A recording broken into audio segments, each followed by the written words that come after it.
President Obama, well, traditionally, after the last midterm of the two-term presidency.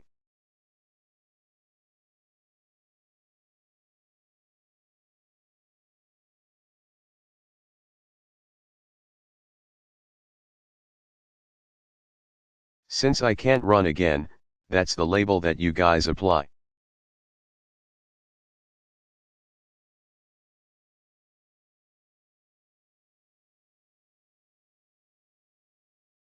Here's what I tell my team. I told them this last week and I told them this morning. We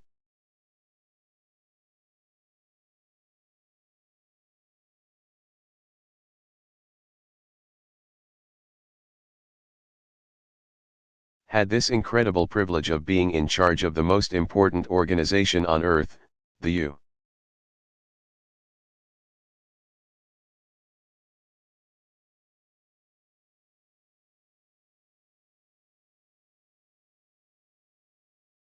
S government and our military, and everything that we do for good around the world.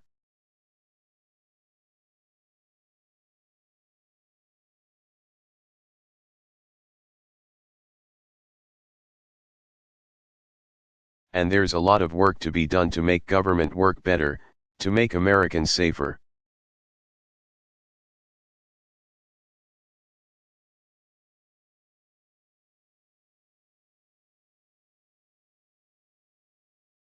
To make opportunity available to more people, for us to be able to have a positive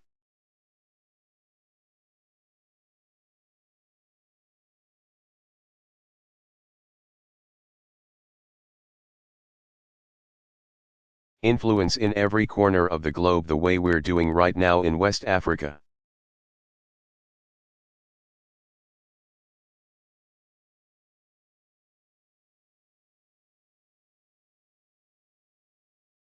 And I'm going to squeeze every last little bit of opportunity.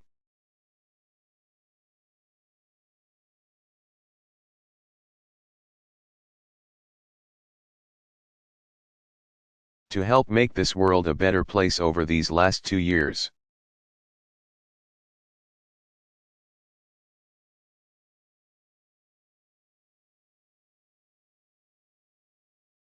And some of that is going to be what we can do administratively.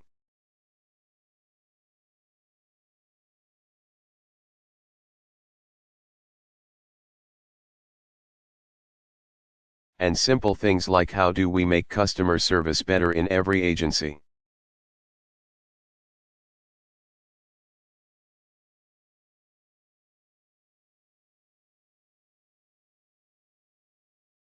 Are there things we can do to streamline how our veterans access care?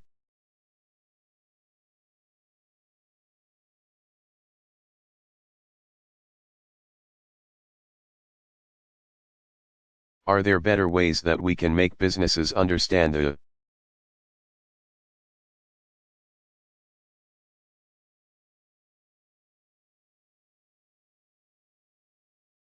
programs that are available to them to promote their business or exports?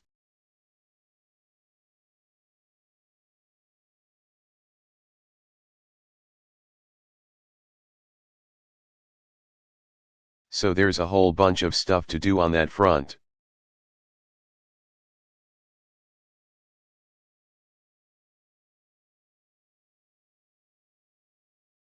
And as I said before, there's going to be opportunities to work.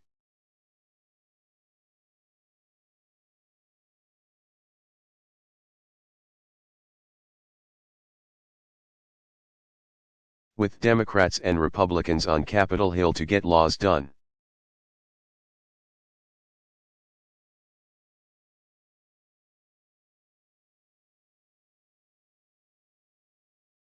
And if you look at the history of almost every president, those last 2 years,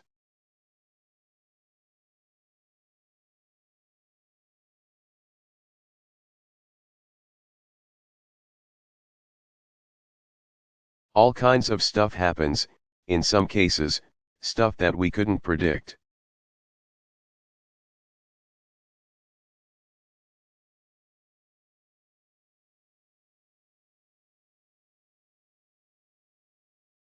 So the one thing I'm pretty confident about, Jim, is I'm going to be busy for the next 2 years.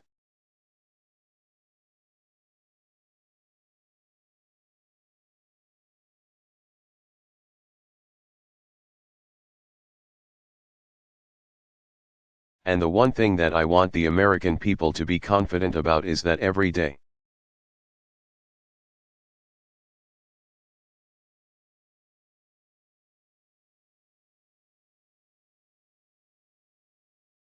I'm going to be filling up my time trying to figure out how I can make their lives better.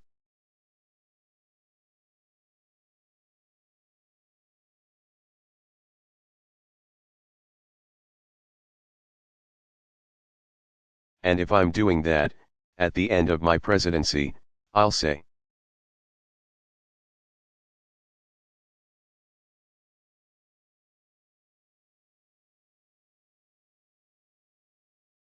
we played that fourth quarter well. And we played the game well.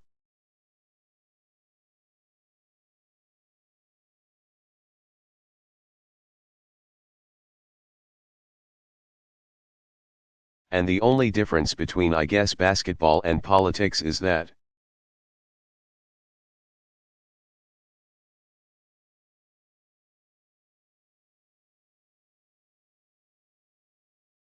the only score that matters is how did somebody else do, not how you did.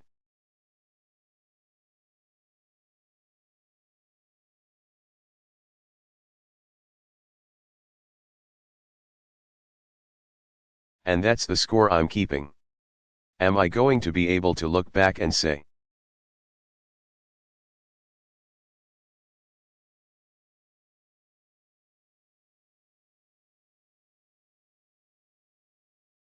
are more people working? Are their bank accounts better? Are more kids going to college? Has housing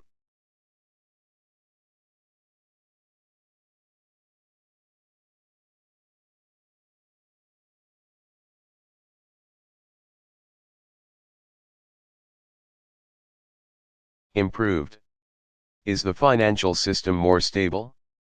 Are younger kids getting a better education?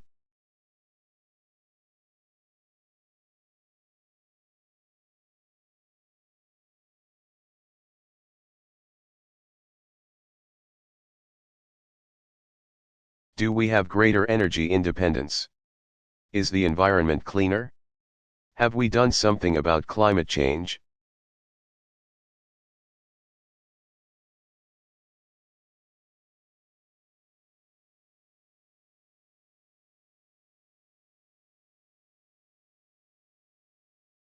Have we dealt with an ongoing terrorist threat and helped to bring about stability around the world?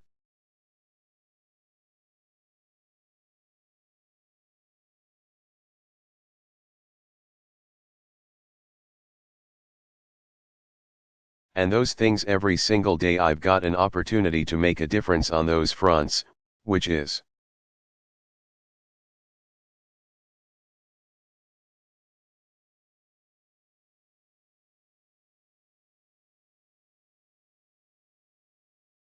question, and you're not satisfied with where you are now?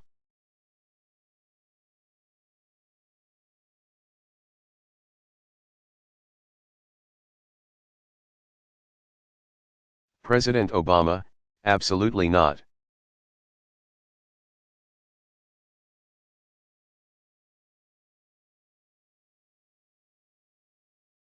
I wouldn't be satisfied as long as I'm meeting somebody who doesn't have a job and wants one.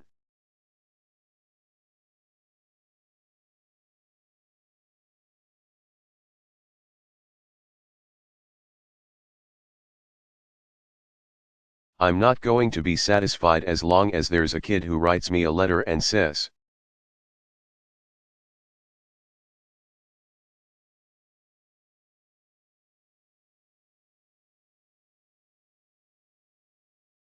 I got $60,000 worth of debt and I don't know how to pay it back.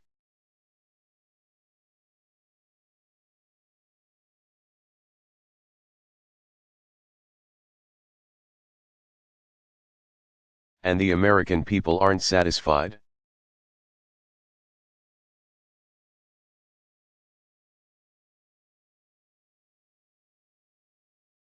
So I want to do everything I can to deliver for them.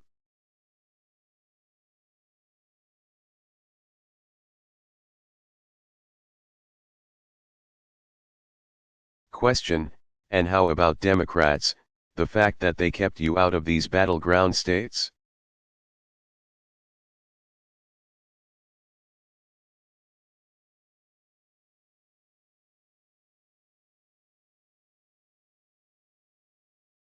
Does that kind of bug you a little bit?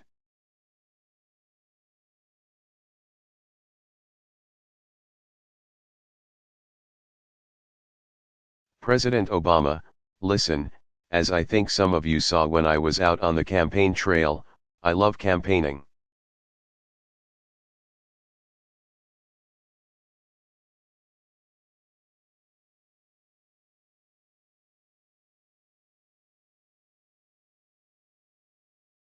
I love talking to ordinary people. I love listening to their stories. I love shaking hands and getting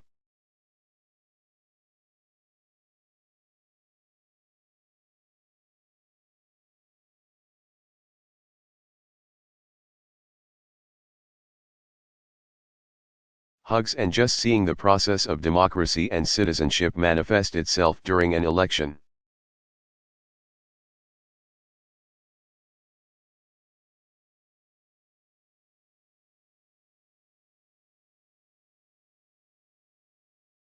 But I'm also a practical guy.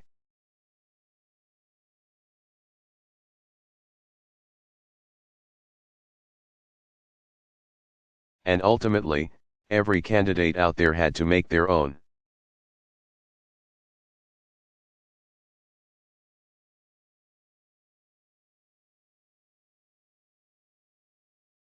decisions about what they thought would be most helpful for them.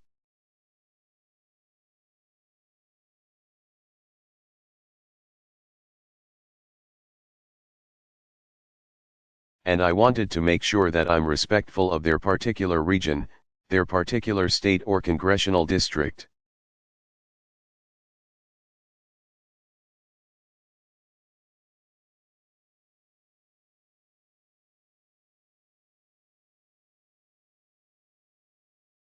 And if it was more helpful for them for me to be behind the scenes, I'm happy to do it.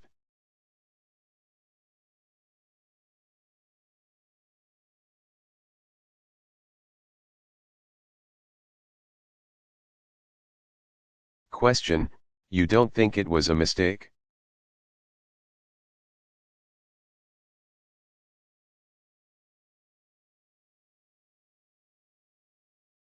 President Obama, I don't have. I'll let other people analyze that.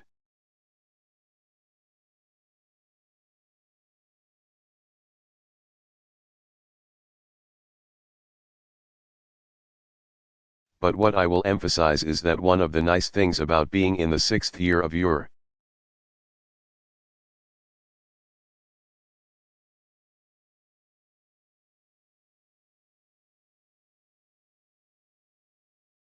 presidency is you've seen a lot of ups and downs and you've gotten more than your fair share of attention.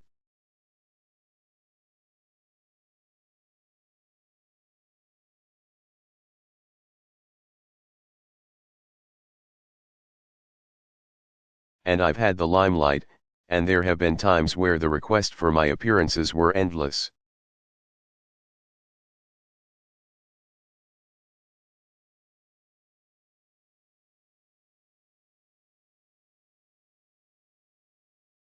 There have been times where, politically, we were down and it all kind of evens out.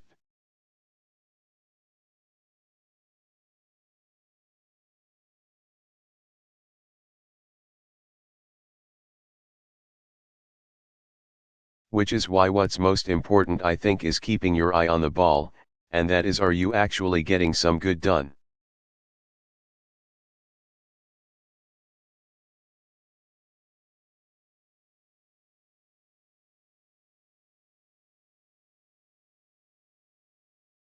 Scott Horsley, last question.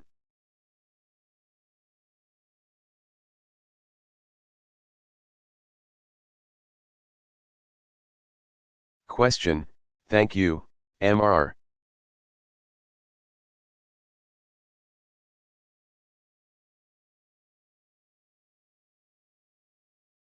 President. You mentioned that where your policies actually were.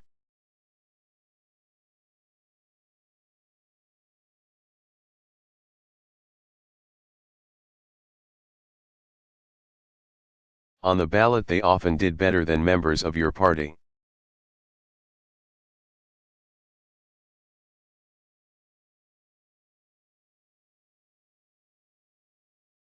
Does that signal some shortcoming on your part or on the party's part in framing this?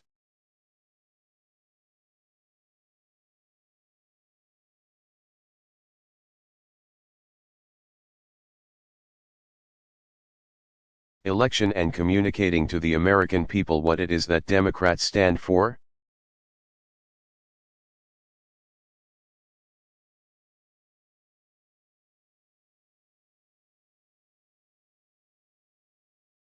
President Obama, I do think that one area where I know we're constantly experimenting and trying to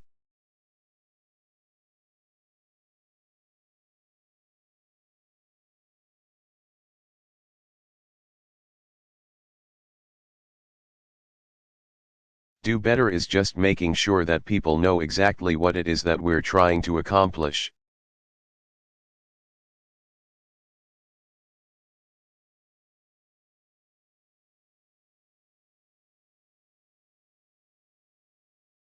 And what we have accomplished in clear ways that people can that understand how it affects them.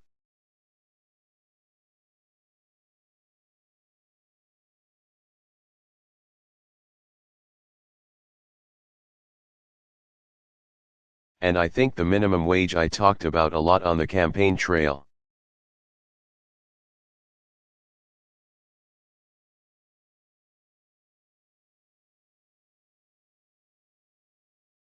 But I'm not sure it penetrated well enough to make a difference.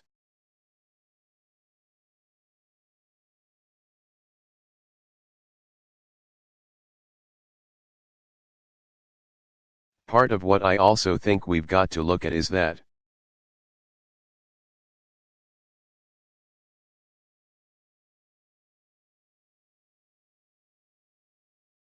two-thirds of people who were eligible to vote just didn't vote.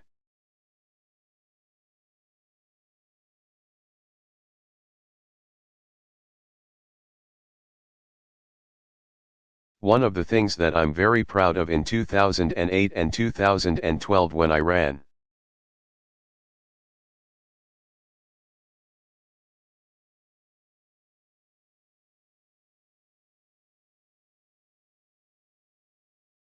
for office was we got people involved who hadn't been involved before.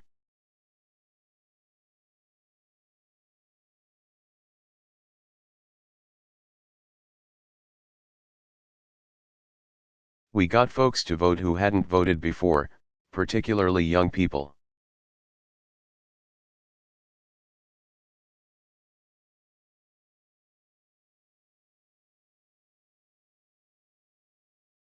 And that was part of the promise, and the excitement was if you get involved, if you participate.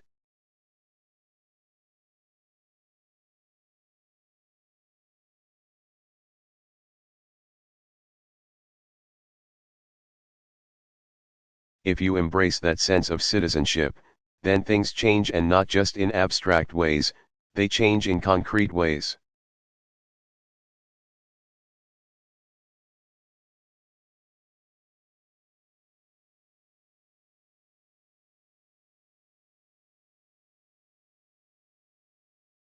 Somebody gets a job who didn't have it before.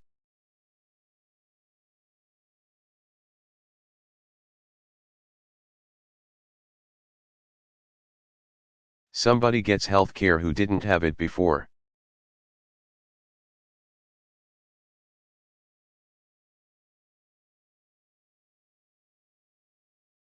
Or a student is able to go to college who couldn't afford it before.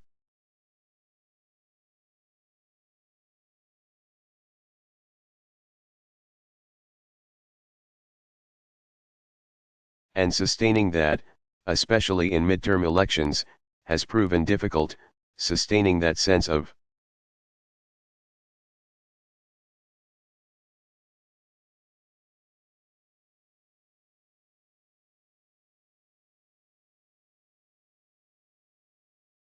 If you get involved and if you vote, then there is going to be big change out there.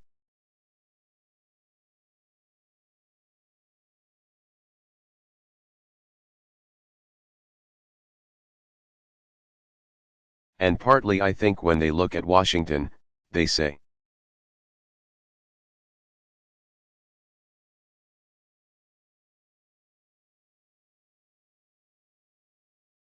nothing is working and it's not making a difference, and there's just a constant slew of bad news coming over the TV screen.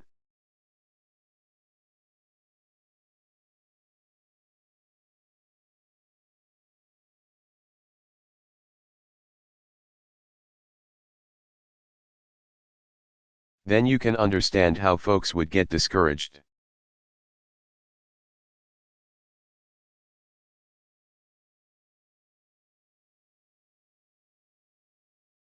But it's my job to figure this out as best I can.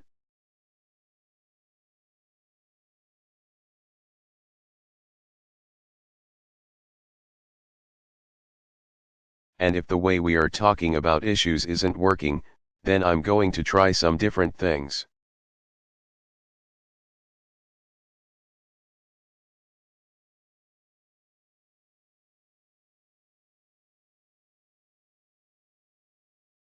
If the ways that we're approaching the Republicans in Congress isn't working,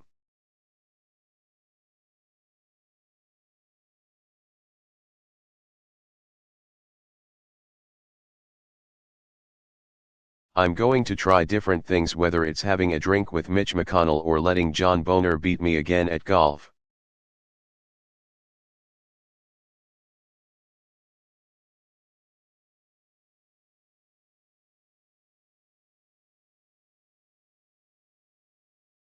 Or weekly press conferences. I don't know if that would be effective.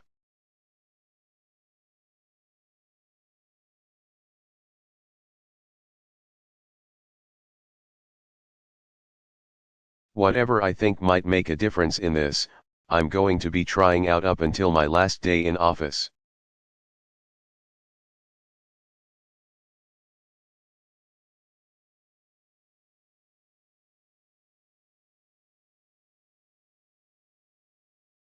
But I'll close with what I said in my opening statement.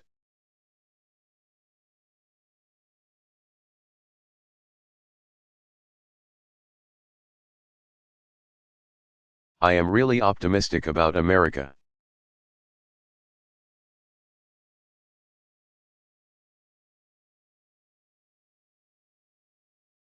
I know that runs counter to the current mood, but when you look at the facts,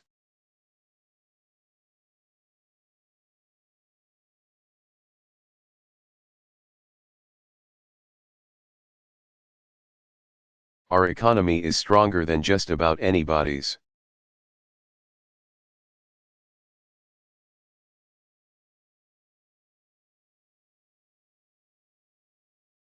Our energy production is better than just about anybody's.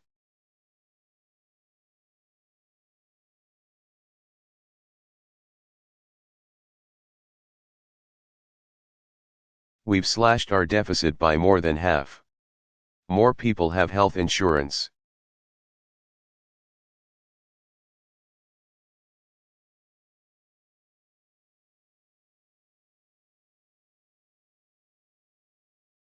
Our businesses have the strongest balance sheets that they've had in decades.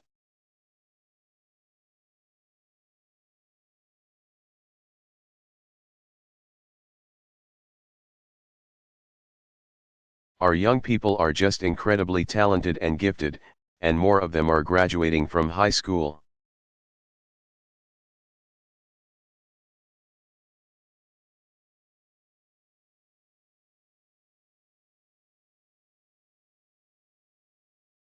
And more of them are going on to college, and more women are getting degrees and entering into the workforce.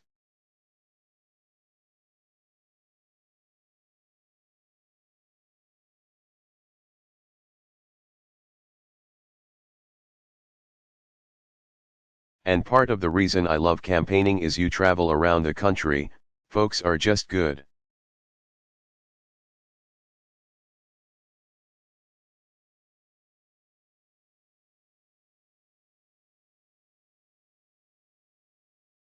They're smart and they're hard-working.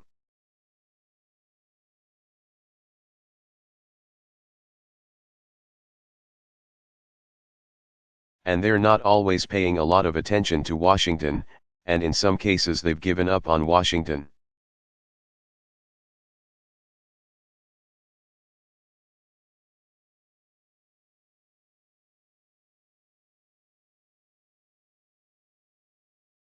But their impulses are not sharply partisan, and their impulses are not ideological.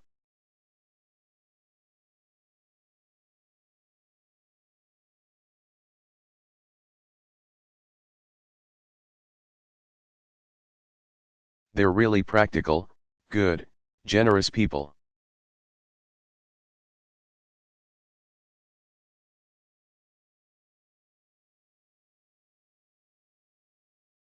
And we continue to be a magnet for the best and brightest from all around the world.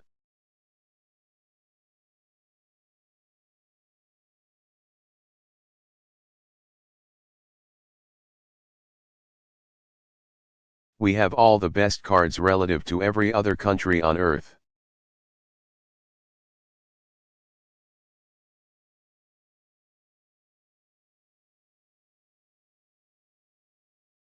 Our armed forces, you talk to them. I had a chance this morning to just call some of our health service that is operating in Liberia.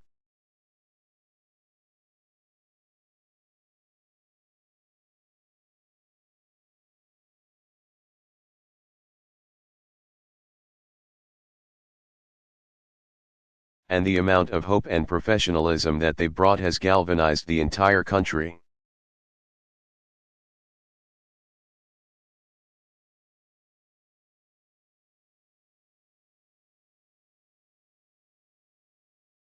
And they've built a platform effectively for other countries suddenly to start coming in.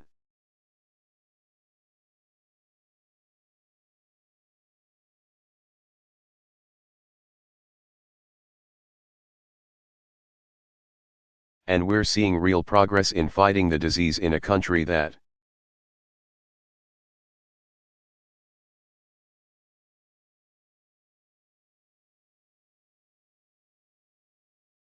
just a month or a month and a half ago was desperate and had no hope.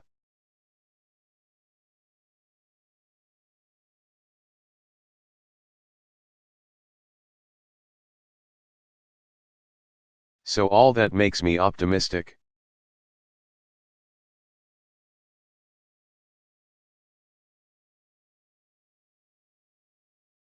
And my job over the next couple of years is to do some practical, concrete things as much as possible with Congress.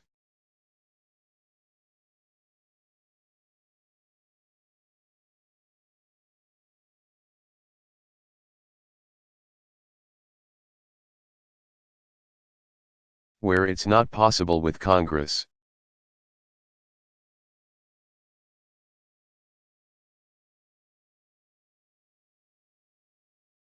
On my own, to show people why we should be confident, and to give people a sense of progress and a sense of hope.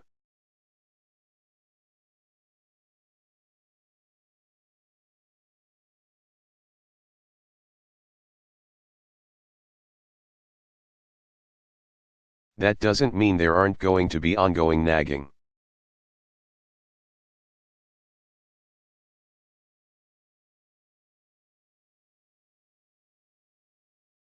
Problems that are stubborn and can't be solved overnight.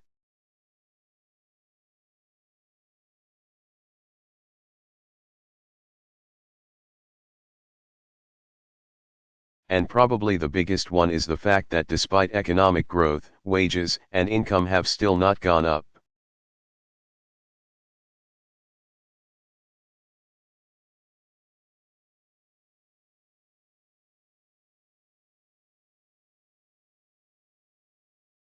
And that's a long-term trend that we've seen for 10, 20, 30 years.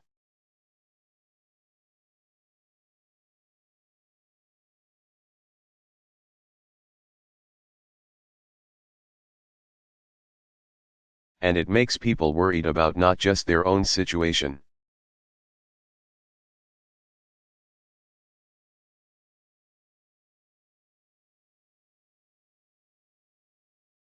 but whether their kids are going to be doing better than they did, which is the essence of the American dream.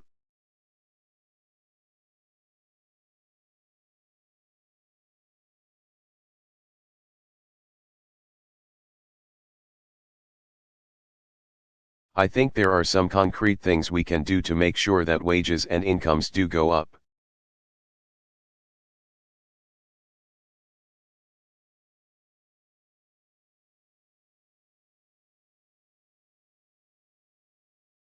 Minimum wage in those 5 states was a good start.